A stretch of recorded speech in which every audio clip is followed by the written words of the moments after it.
नमस्कार साथियों, स्वागत है आप सभी का स्टार्ट स्मार्ट स्टडी पर। मैं हूं नरेंद्र लोधी और आप हैं मेरे साथ आज वर्ल्ड मैप क्लास नंबर 13 में, जिसके अंतर्गत हम देखने वाले हैं आगे के देशों के बारे में। जैसा कि हमने पिछली क्लास में देखा था Taiwan, north Korea, south Korea, Japan के बारे में, आज हम देखने वाले हैं मंगोलिया और रशिया के बारे में। तो आइए शुरुआत करते हैं अपनी इस क्लास की। तो जैसा कि यहाँ पर आपको दिख रहा होगा कि ये रहा मंगोलिया। दुनिया का जो दूसरा सबसे बड़ा भूमध्य देश है वो है कौन? मंगोलिया। तो पहला वाला कौन सा है? पहला वाला है कजाकिस्तान। लेकिन यदि ये ऑप्शन में ना हो तो सेकंड वाला आ जाता है मंगोलिया। मंगोलिया दूसरा सबसे बड़ा लैंडलॉक और भूमध्य देश है मंगोलिया, जिसकी यदि हम राजधानी की बात करें तो राजधानी इसकी आ जाती है उलान बटर। और यहाँ पर एक मेरुस्थल पाया जाता है, गोबी मेरुस्थल, जो कि आधा चाइना में और आधा मंगोलिया में आ जाता है। मंगोलिया के बारे में और कोई ज्यादा खासियत बात है नहीं। यहाँ पर एक राजा हुआ करता था, एक शासक हुआ करता था जिसका नाम था चंगेज खान। कहाँ का था? मंगोलिया का था। इसका इतना डर था कि ये जो चाइना है, इसने यहाँ पर ग्रेट वॉल ऑफ चाइना यानी चाइना की जो विशाल दीवार है उसका निर्माण किया था। किसके डर से? चंगेज खान की डर से। क्योंकि चंगेज खान यहाँ से जब चाइना में आता था तो चाइना के लोग यहाँ से भाग जाया करते थे। तो इसको ना आने के लिए और इसको रोकने के लिए यहाँ पर एक ग्रेट वॉल ऑफ चाइना का निर्माण किया गया था। इतना खतरनाक था ये चंगेज खान शासक। कहाँ का था? मंगोलिया का था। अब हम देखते हैं रशिया के बारे में। यह रहा रशिया। दुनिया का सबसे बड़ा देश है रशिया। यह 15 देशों में टूटने के बाद भी सबसे बड़ा देश है फिर भी रशिया।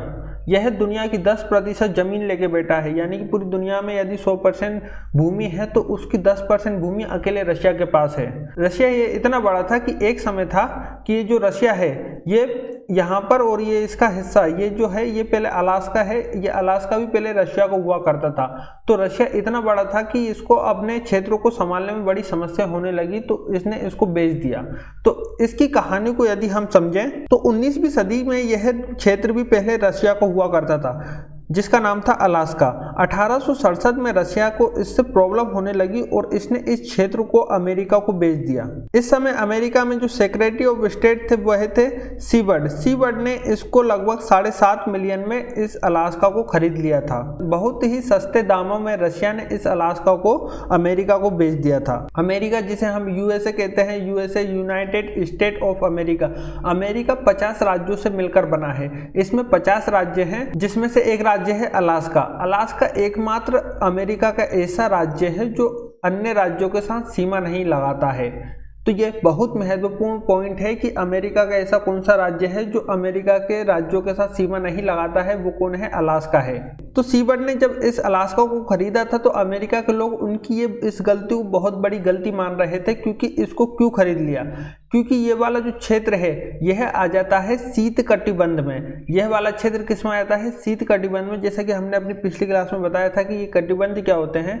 यह वाला क्षेत्र आता है शीत कटिबंध में, 66.5 डिग्री आर्कटिक रेखा के ऊपर वाला क्षेत्र आ जाता है। तो यहाँ पर सूर्य की किरणें बहुत तिरछे आती हैं। तिरछे आने के कारण उनमें उतनी गर्मी नहीं होती, और गर्मी ना होने के कारण यहाँ पर एक तो बरसात भी नहीं होती और हिमपात होता है बहुत भयानक तरीके से। तो यहाँ पर बहुत ज्यादा बर्फ जमी रहती है। यहाँ पर इतनी बर्फ पड़ती है कि ना तो यहाँ पर रह सकते हैं ना तो यहाँ पर खेती कर सकते हैं। यह एक वीरान सा जंगल है। तो अमेरिका ने लोगों ने सीवर्ड की इस गलती को बहुत बड़ी गलती माना, इसलिए इसको एक नए नाम से भी जाना जाता है, सीवर्ड फोली। सीवर्ड की गलती के नाम से भी इस अलास्का को जाना जाता है। तो ये अलास्का पहले कभी रशिया का क्षेत्र हुआ करता था। अब रशिया के बारे में यदि हम देखें तो रशिया दुनिया का सबसे बड़ा देश है। ये दुनिया की 10% भूमि लेके बैठा है।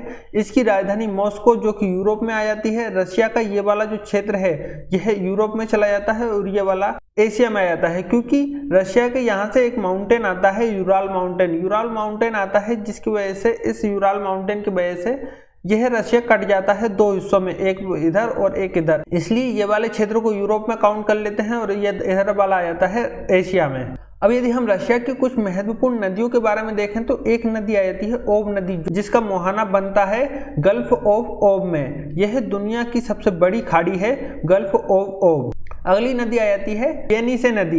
इस नदी की खासियत क्या है कि इस नदी में पाया जाता है कोयला। एक और नदी आ जाती है लीना नदी, इसमें भी कोयला पाया जाता है। रशिया की यह नदियां जिनमें कोयला पाया जाता है। एक नदी इधर आ जाती है अमूर नदी, जो कि चाइना और रशिया के साथ थोड़ी बाउंड्री साझा करती है। इधर पर एक नदी आ जाती है वोल्गा नदी, जो कि जाकर कैस्पियन सागर में मिल जाती है। कुछ महत्वपूर्ण नदियां हैं रशिया की।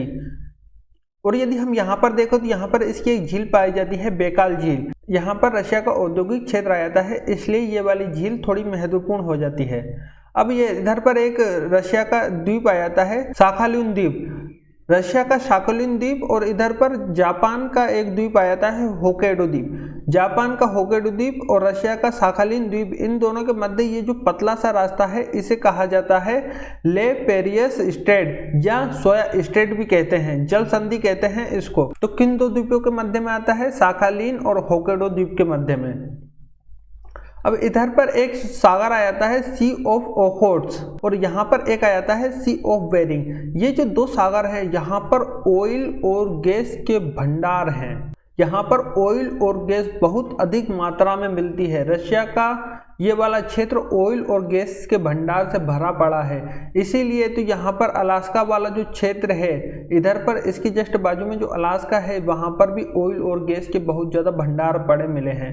यहीं पर ये वाला एक प्रायद्वीप आ जाता है, कामचटका प्रायद्वीप। ये वाला क्षेत्र ऑयल और गैस के भंडारों से भरा पड़ा है। रशिया में यहाँ पर है व्लादिवोस्टोक, व्लादिवोस्टोक से सेंट पीटर्सबर्ग तक, यहाँ से यहाँ तक इसकी रेल लाइन है, रेल रोड है। दुनिया का सबसे बड़ा जो रेल रोड है वो कहाँ पर है? रशिया में है। यहाँ से ट्रांस साइबेरियन रेल रोड जाती है। यह दुनिया की सबसे लंबी रेल लाइन है, जो कि कहाँ पर है? रशिया में है। क्योंकि रशिया दुनिया का सबसे बड़ा देश है, तो इसीलिए सबसे बड़ी लंबी जो रेल लाइन होगी वह किस में रहेगी? फिर रशिया में रहेगी। तो ये आ जाते हैं रशिया के कुछ महत्वपूर्ण पॉइंट जो हमने आज देखे। तो आई होप आप लोगों को इतना समझ में आया होगा। मिलते हैं नेक्स्ट वीडियो में।